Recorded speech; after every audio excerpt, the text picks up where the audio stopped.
लोकतंत्र में रहते हैं और विधान और जो जिस तरह की व्यवस्था उस व्यवस्था के हिसाब से काम करनी होती है, तो हम लोग उसी के अनुरूप जो है जो नियमानुकूल है उस पर कार्रवाई करने का जो है सो निर्णय है। यदि नहीं पालन होगा तो कार्रवाई निश्चित है, उसमें कोई सोचने की बात ही नहीं है। क्या पाया गया उस कोचिंग में जो ऑडिट किए हैं उसमें जो फायर से संबंधित जो त्रुटि पाई गई है यथा जो है सो फिक्स फायर फाइटिंग का जो कमियां हैं और जो ऑक्यूपेंसी है बच्चों का जो है उस पर कुछ कमियां पाई गई है।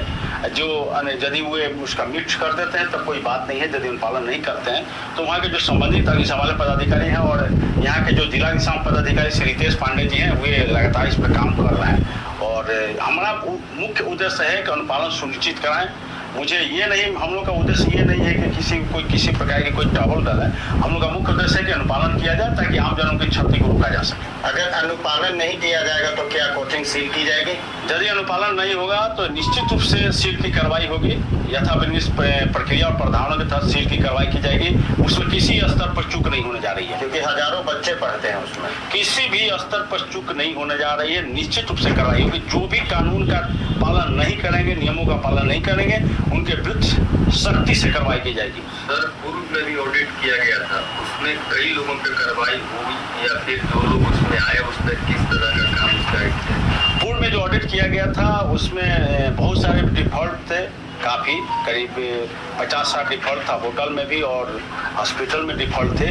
उसमें से लगभग 99% लोगों ने अनुपालन के लिए ऐसी कार्रवाई के कारण कठोर कार्रवाई का उन लोगों ने लगाया। उसने ओवरहेड वाटर टैंक लगाया, अंडरग्राउंड वाटर टैंक लगाया, हॉजिल लगाया, हॉज पाइप लगाई, सब चीज़ें की उन्होंने। जैसे फोर्ट हॉस्पिटल उसने कराया, जैसे आप देखेंगे पटलिपुत्रा में जो ये था होटल था उसने भी कराया, सगुना मोड़ के पास जो हॉस्पिटल था उसने भी कराई। तो उसके प्रभाव पड़ी आपके मीडिया बंधुओं के जो इसने आप लोग सूचना प्रसारित किए, जो आम जनों तक गया और उनके पास भी गया कि सरकार इस स्तर पर काफ़ी सख्त है, विभाग जो है इसमें किसी भी स्थिति में छूट नहीं देने वाली है। तो इसका बहुत बड़ा लाभ हुआ और 99% लोगों ने इसे कर लिया। 4-5 जो डिफॉल्टर थे जिनका मैं अभी नाम भी ले रहा हूँ उनको हम लोग सील के कार्रवाई बहुत ऊपर तक चली गई है।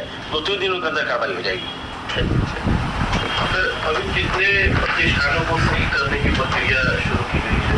अभी कम से कम 5 प्रतिष्ठान के सील करने की प्रक्रिया शुरू की है। मतलब वे बिल्कुल सील करने के योग्य हो चुके हैं, उनको सील करना पड़ेगा क्योंकि उनके स्तर से कई रिमाइंडर स्मार्ट देने के बाद भी उनके स्तर से पालन नहीं किया गया तो सील करने की कार्रवाई की। जैसे अभी हॉस्पिटल, अभी मैंने हॉस्पिटल बताया और होटल में बताया, जैसे कुणाल होटल है और कई होटल्स हैं जो नहीं पालन करें। डिस्ट्रिक्ट कमांडेंट्स जो पटना के जिला अग्निशमन पदाधिकारी उनको लिस्टिंग दी गई है, वो नोटिस भी दिए हुए हैं और उनके जो पूरे टीम है पूरा अभियान चलाकर रात दिन लोग काम कर रहे हैं। तो किसी आपके माध्यम से ये मैसेज मैं फ्लैश करना चाहता हूँ कि जिन लोगों के द्वारा नहीं अनुपालन किया गया उन पर कठोर कार्रवाई की जाएगी